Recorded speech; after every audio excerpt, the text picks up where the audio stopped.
আমি একটু ধরেন।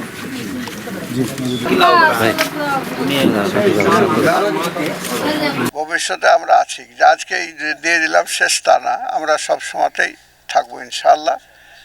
তো আমি আর বেশি কিছু এখানে বলার লেগে, বক্তৃতা দেওয়ার লেগে আসিনি। আসলে ওনাদের এই যে একটু জানলাম, আমাদের ধারণা হয়ে গেল যে ফ্যামিলিটা কেমন। এখন ধরেন 100 জন শহীদ হয়েছে, সব ফ্যামিলিকে সব সহযোগিতা লাগবে না।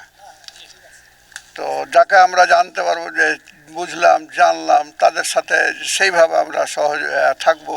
তো এই সমস্ত কারণেই আমরা সরজমিনে দেখছি, সবগুলার বাড়ি যাইব, যতগুলা শহীদ হয়েছে সবগুলার বাড়িতে পর্যায়ক্রমে আমরা যাব ইনশাআল্লাহ। আল্লাহ তাআলা আমাদের এই ভাইয়ের শাহাদাতকে কবুল করুন। আর এই শাহাদাতের বিনিময়ে এই ফ্যামিলিকে আল্লাহ তাআলা যাতে আগামী দিনে ইসলামী আন্দোলন, ইসলামের সাথে থাকার তৌফিক দান করুন।